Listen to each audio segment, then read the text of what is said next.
아멘. 네, 귀한 찬양 하나님께서 받으신 것과 우리 모두에게 은혜가 된 것을 믿습니다. 옆 사람과 인사하겠습니다. 모이는 공동체가 됩시다.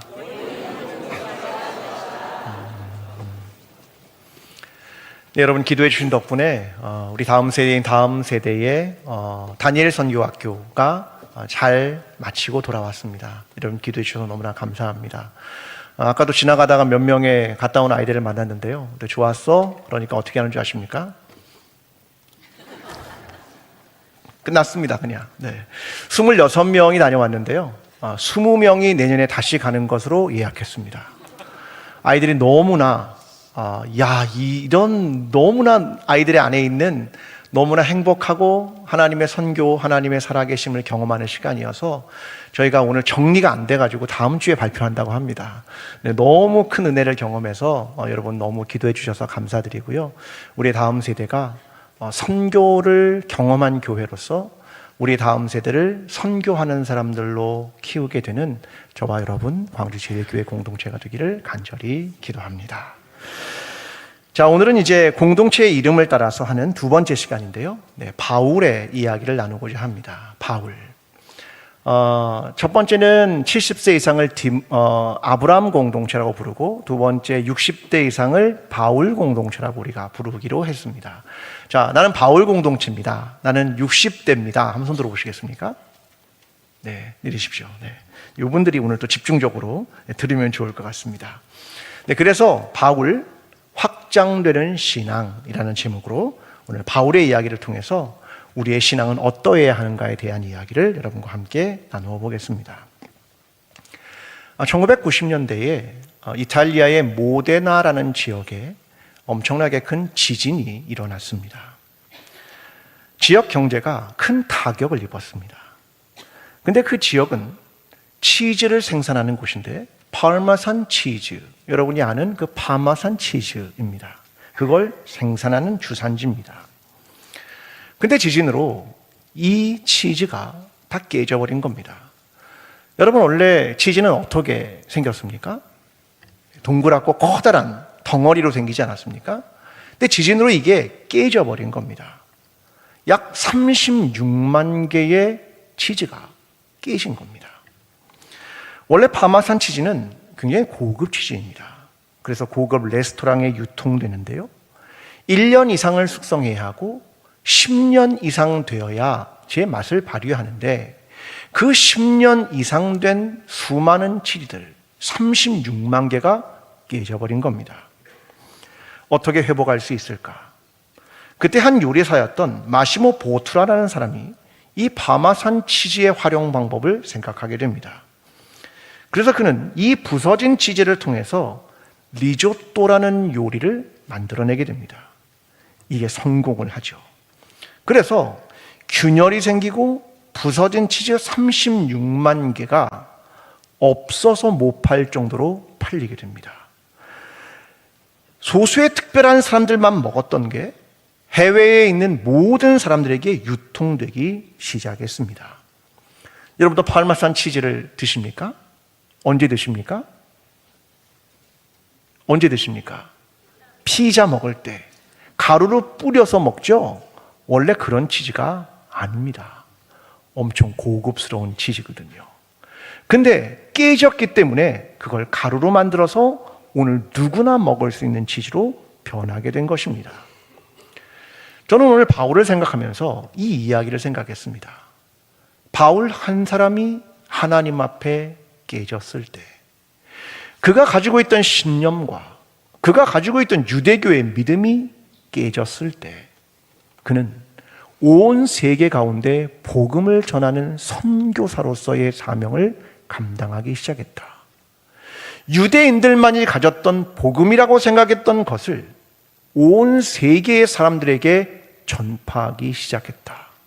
어떻게 해요? 한 사람 바울이 깨지는 걸 통해서. 저는 오늘 그래서 한 사람의 부서짐을 통해 복음이 확장되는 이야기를 여러분과 함께 나누고 싶은 겁니다. 오늘 읽은 이 안디옥 교회의 이야기는 바울과 바나바의 이야기입니다.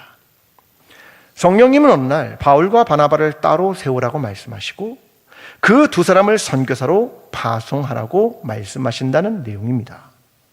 파송교회는 안디옥 교회였고 성령님의 명령이었고, 그래서 이 두 사람, 교회의 기둥과 같은 사람들을 파송했다, 그 이야기를 담고 있습니다.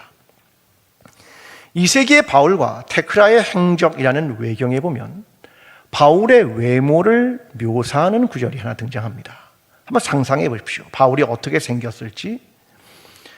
대머리와 흰 다리에 눈썹은 서로 맞닿고 코는 매부리에 단신의 다부진 체구를 가진 호감에 찬 사나이. 자, 이게 사울, 바울이라는 사람의 외모입니다. 어때? 괜찮아 보이십니까? 별로요? 별로입니다. 그런데 하나님은 이 바울, 사울이라는 사람을 부릅니다. 그는 어떤 사람이었으면 그는 난지 8일 만에 할례를 받습니다. 그는 뼛속까지 히브리인입니다. 경건한 것에는 바리새인입니다. 가말리엘 문화에서 탁월한 신학 교육을 받습니다. 바울은 자기 자신을 이렇게 표현합니다. 나는 같은 또래보다 유대교에 지나치게 믿었던 사람이다. 조상의 전통에 열심히 있었다. 구약으로 말하면 나는 흠이 없는 사람이야. 게다가 로마의 시민권의 특권을 가진 사람이었다. 그래서 그는 교회를 박해하고 기독교인들을 핍박합니다. 그로 말하면 예수님의 가르침은 율법과 전통의 완전히 이단화 같은 가르침이었습니다. 예수를 믿는 나사렛 땅, 그들은 죄인인 예수를 믿었던 사람입니다. 도무지 이해할 수 없는 일들. 그는 바리새인의 입장에서 보면 기독교인들은 다 사라져야 하는 사람들이었습니다. 그래서 핍박을 했던 것입니다. 어느 날 사울이 다메섹으로 가는 길이었습니다. 대제사장에게 가서 다메섹의 여러 회당에 편지를 보내고 예수의 도를 가르치는 사람들을 만나면 결박해서 끌고 오게 해주십시오 라는 편지를 받고 갔습니다. 근데 다메섹으로 가는 길에 그는 강렬한 빛이 비추는 것을 봅니다. 그리고 사울은 땅에 엎드려집니다. 사도행전 9장 4절과 5절. 땅에 엎드려져 들음에 소리가 있어 이르시되 사울아 사울아 내가 어찌하여 나를 핍박하느냐 하시거늘 대답하되 주여 누구시나이까? 이르시되 나는 내가 박해하는 예수라. 예수님은 자신을 박해하는 사울에게 나타나십니다. 그는 눈이 멀게 되고 사흘 동안 먹지도 마시지도 못합니다. 그리고 아나니아라는 사람에 의해서 다시 보게 됩니다. 여러분, 이 사건은 사울이 깨지는 사건입니다. 그는 급격한 회심을 경험합니다. 그래서 즉시로 어떤 일을 행합니다. 사도행전 9장 20절. 즉시로 각 회당에서 예수가 하나님의 아들이심을 전파하니. 여러분, 예수는 그에게 누구냐면 박해해야 할 대상입니다. 핍박해야 할 대상입니다. 그런데 그가 누구라고요? 예수는 하나님의 아들이다. 이 말은 그는 하나님이다, 그 말입니다.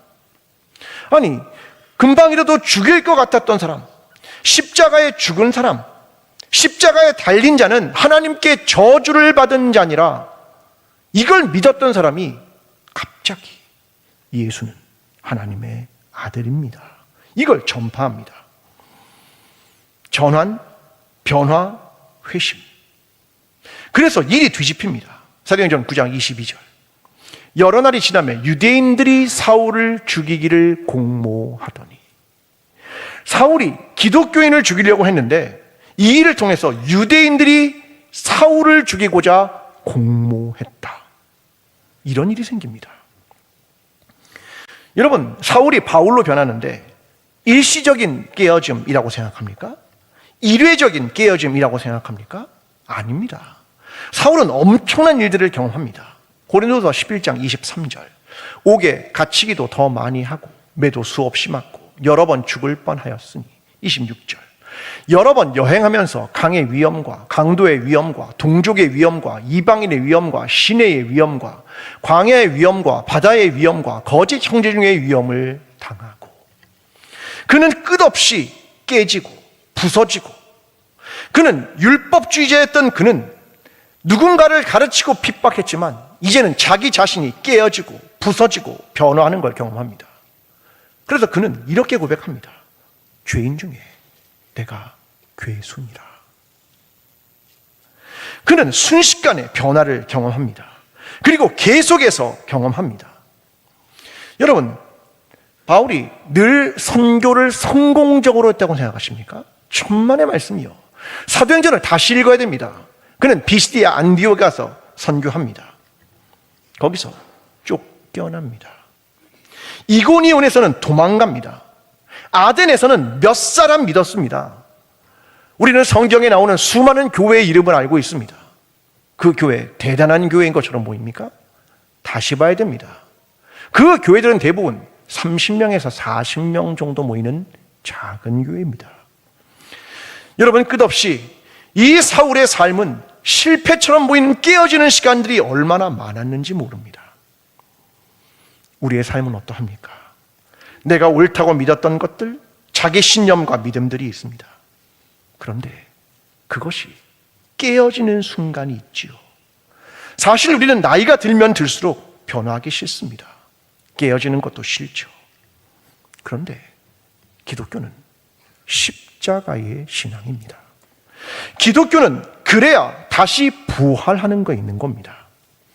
여러분, 이 깨어짐과 새로운 부활이 없으면 성장을 멈추어 버리는 겁니다. 우리가 사는 시대는 끊임없이 변화를 요구하고 끊임없이 배움을 요청합니다. 이런 글을 읽은 적이 있습니다. 키오스크 앞에서 울다. 키오스크 앞에서 울어보셨습니까? 여러분, 식당에 가면 키오스크 못하면 주문이 안 됩니다. 그거 사용법을 모르면 안 됩니다.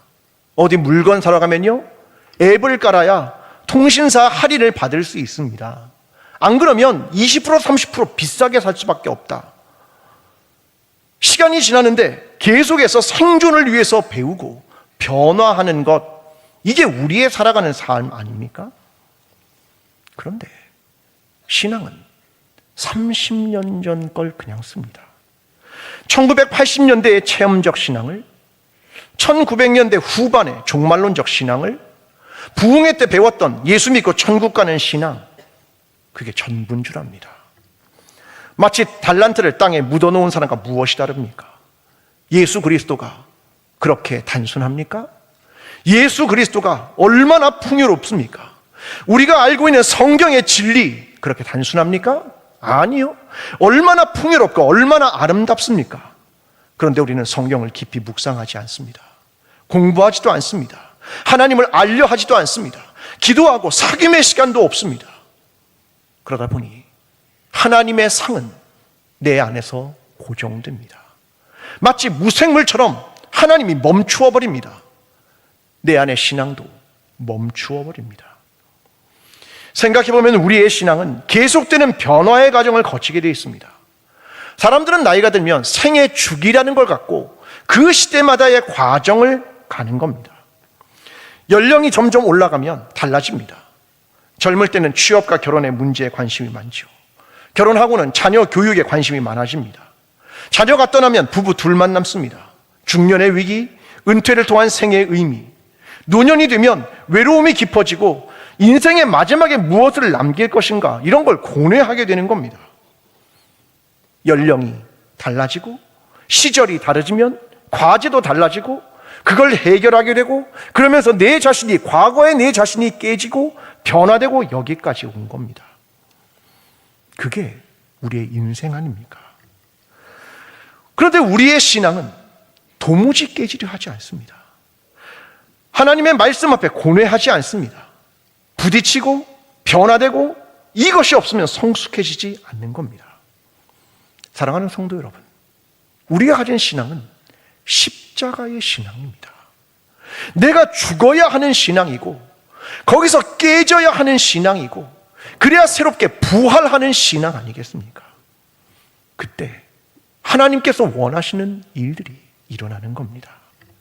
오늘 저와 여러분의 신앙, 우리의 신앙이 십자가의 신앙임을 기억하며 부활의 신앙임을 기억하며 오늘도 내 자신이 깨어지고 새롭게 되는 일들을 통하여 주께서 원하시는 사명을 감당하게 되는 저와 여러분의 신앙이 되기를 간절히 기도합니다.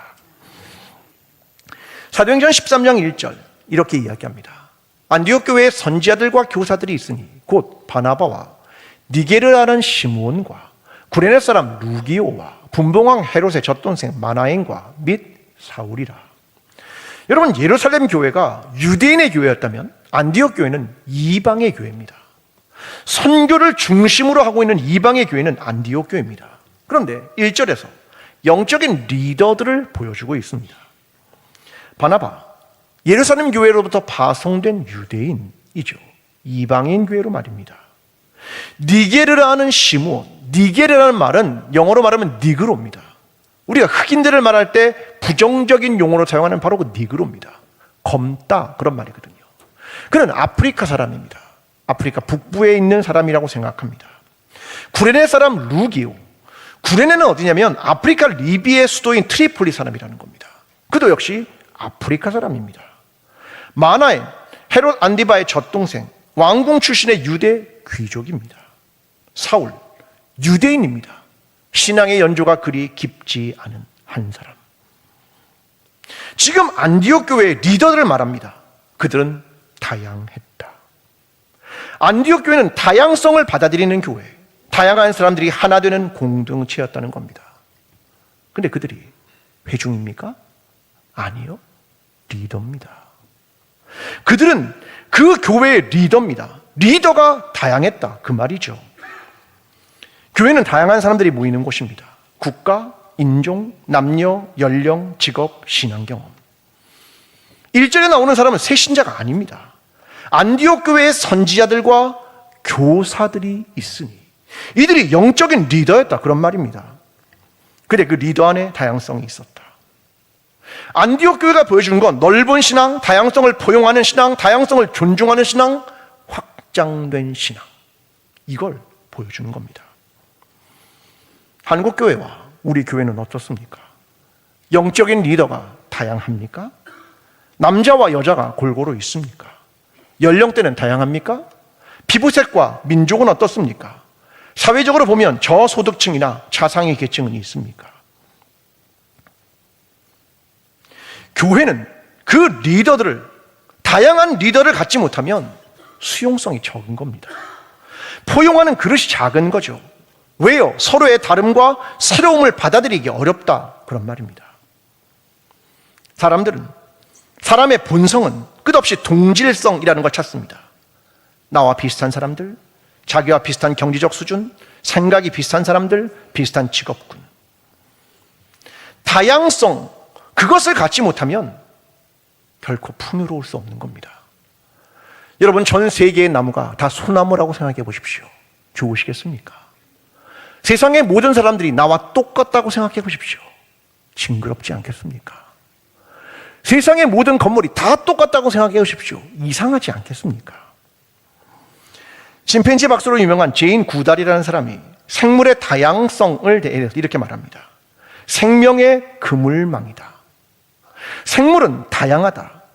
근데 거미줄처럼 연결되어서 한두 개가 끊어지면 거미줄처럼 약하게 된다, 그런 말을 합니다.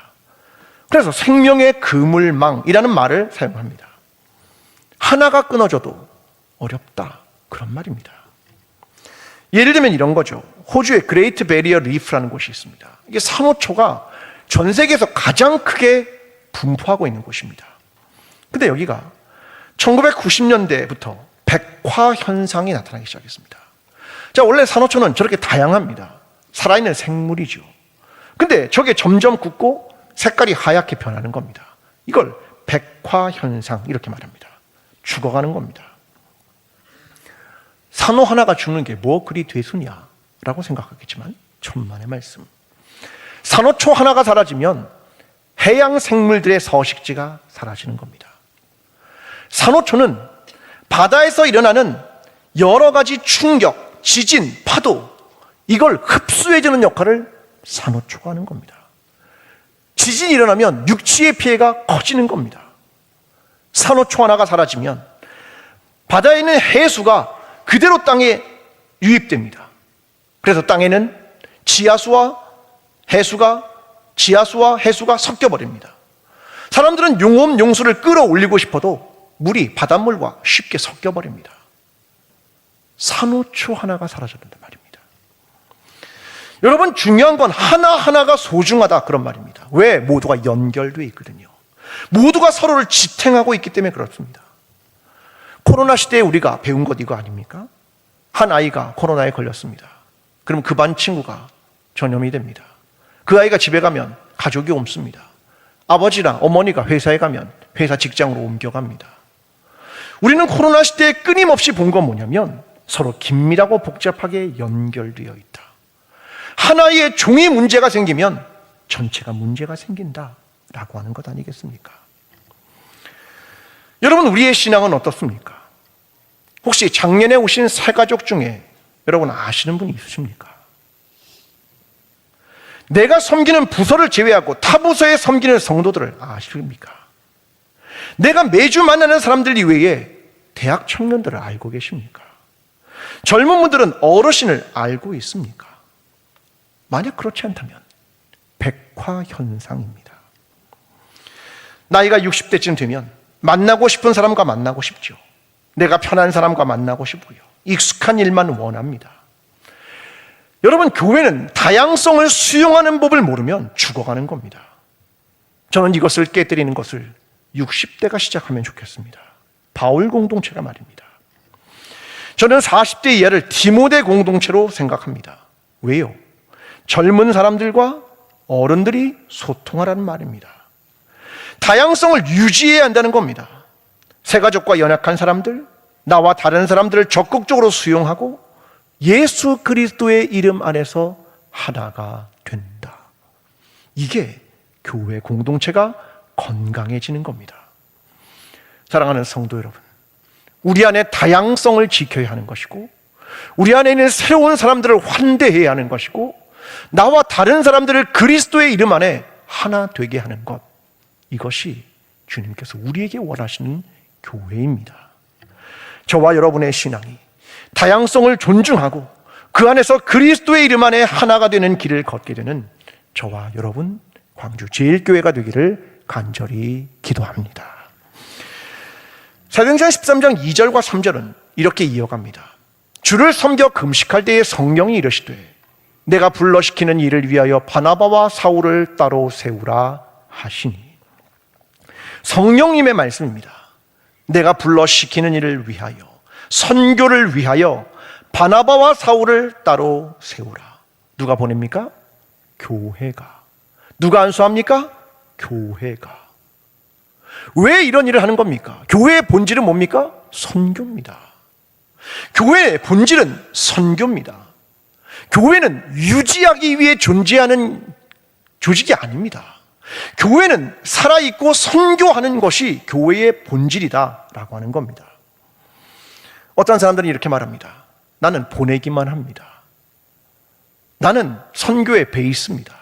선교 기지입니다. 아니요. 하나님은 당신한테 가라고 하는 겁니다. 당신이 그 선교의 현장으로 가라고 말하는 겁니다. 성령님이 우리에게 그렇게 말씀하시는 겁니다. 그걸 알아야 합니다. 선교를 그렇게 했던 바울, 그가 확장하려고 했던 그의 신학은 무엇이었을까? 전 두 가지로 정리하고 싶습니다. 바울의 신학은 무엇이었을까? 첫 번째는 일상으로의 확장입니다. 일상의 삶으로의 확장이 있어야 한다는 거죠. 바울은 원래 텐트를 만드는 육체 노동을 했던 사람입니다. 성경은 그의 손수건과 앞치마의 능력이 있었다, 이런 기록을 합니다. 그러면 그 앞치마는 요리할 때 쓰는 앞치마입니까? 아닙니다. 텐트를 만들 때 썼던, 가죽 작업을 할 때 사용했던 앞치마, 그겁니다. 그는 두란노에서 말씀을 전합니다. 품위 있게 성경 공부한 거라고 생각하십니까? 아닙니다. 공장에서 노동을 하는 쉬는 시간에 성경을 공부했다, 이게 더 유력한 얘기입니다. 드로아에서 유독을 하는 사람이 위타락에서 떨어집니다. 왜요? 하루 종일 고된 노동으로 지쳤기 때문에 떨어진 겁니다. 선교의 자리는 일상과 삶입니다. 일상의 자리로 확장하지 못하면 신앙이 아닙니다. 여러분, 교회에서 고상하게 앉아서 신앙생활 하길 바라십니까? 원래 기독교의 신앙은 그런 게 아닙니다. 그래서 바울의 수많은 편지를 보면 앞은 교리이고 뒤에는 일상의 삶입니다. 왜요? 이게 기독교의 신앙이기 때문에 그런 겁니다. 로마서 12장 10절은 이렇게 말합니다. 형제를 사랑하며 서로 우애하고 존경하기를 서로 먼저 하며 부지런하여 게으르지 말고 열심을 품고 주를 섬기라. 소망 중에 즐거워하며 환난 중에 참으며 기도에 항상 힘쓰며 성도에 쓸 것을 공급하며 손 대접하기를 힘쓰라. 그는 끝없이 삶에 대한 이야기를 합니다. 신앙이란 삶으로의 확장이다. 사회의 삶, 현실에서 이루어지는 것이다. 그러므로 너희는 내부에 갇히지 마라. 교회의 내부에 갇히는 게 아니라 일상의 삶으로의 확장, 이것이 기독교다. 그걸 바울이 말하는 겁니다. 또 하나는 이겁니다. 두 번째는 그가 가진 복음은 유대인들만을 위한 것이 아니라 이방인들을 위한 복음으로 확장시킵니다.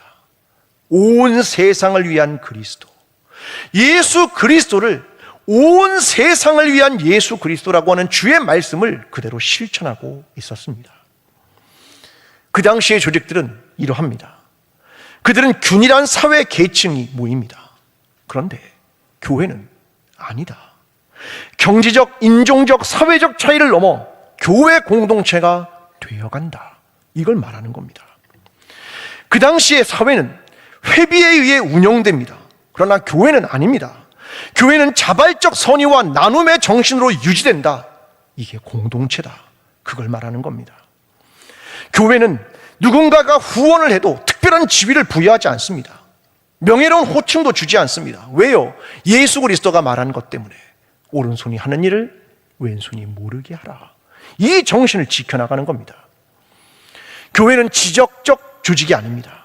그 지역에 한정된 게 아닙니다. 초지역적 관계입니다. 예수 그리스도를 믿는 자는 모두 그리스도의 몸입니다. 전 세계에 있는 교회는 다 그런 겁니다.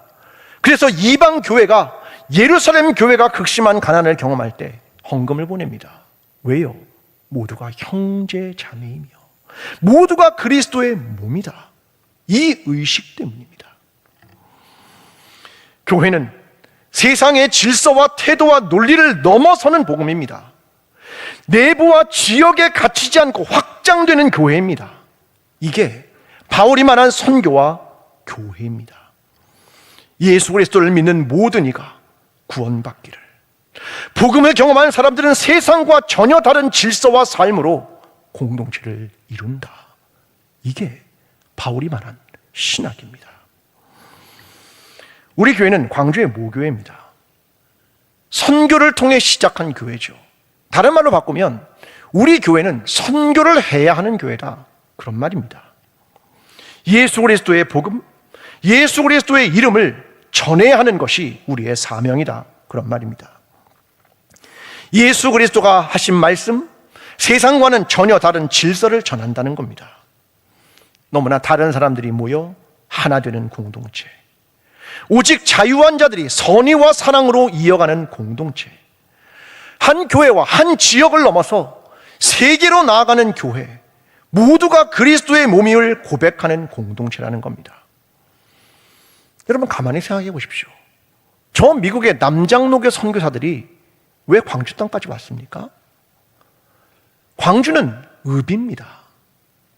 되게 작은 지역입니다. 근데 여기까지 왔습니다. 왜요? 온 세계의 교회는 하나이며 하나님은 우리에게 선교를 말씀하셨습니다. 그것 때문에 온 거 아니겠습니까? 그리고 그들이 행한 건 뭡니까? 가난한 자와 고아와 과부를 돌봅니다. 결핵과 한센병 환자를 돌봅니다. 김윤수 장로님, 최응조 목사님, 자신의 재산을 자발적으로 내놓습니다. 여전도회요? 엄청 가난합니다. 그런데 성미를 모읍니다. 또 다른 가난한 자들을 위하여. 예수 그리스도의 말씀대로 삶의 자리에서 복음이 꿈틀거리게 하며 세상과 전혀 다른 공동체를 이루려고 한 겁니다. 그렇게 복음이 전해진 겁니다. 여러분, 그것을 경험한 우리라면 또 다른 씨앗을 뿌려야 하지 않겠습니까? 복음의 씨앗을 다음 세대와 세상 속에 뿌려야 하지 않겠습니까? 그렇다면 씨가 발아되도록 창문을 열어주어야 하지 않겠습니까? 햇빛이 들어오도록 해야 하지 않겠습니까? 문을 열어서 환기를 시켜줘야 되는 것 아니겠습니까? 이게 저와 여러분의 신앙이어야 하는 겁니다. 이것이 60대의 성도들이 보여주어야 하는 신앙입니다. 복음이 확장되는 신앙, 다음 세대로 확장되는 신앙, 우리의 삶과 일상으로 확장되는 신앙, 이걸 보여주어야 하는 것이 아니겠습니까? 우리는 늘 둘 사이에 서 있습니다. 문을 닫을 것이냐? 문을 열 것이냐? 내가 편안한 세계를 만들 것이냐? 다음 세대를 위한 환경을 만들 것이냐? 그 둘 사이에 말입니다. 바울은 유대교에 갇힌 신앙을 모든 일을 위한 신앙으로 확장시킨 사람입니다. 그가 속한 안디옥 교회는 리더들의 다양성을 가질 만큼 포용적이었습니다. 하나님에 대한 신앙을 그들만의 신앙으로 머물게 한 게 아니라 모든 일을 위한 신앙으로 확장시킵니다. 그리고 세상과 전혀 다른 공동체를, 하나님의 꿈을 이루어가는 겁니다. 이게 선교입니다. 이게 초대교회의 신앙입니다. 이것이 멋진 바울, 그가 확장했던 신앙입니다.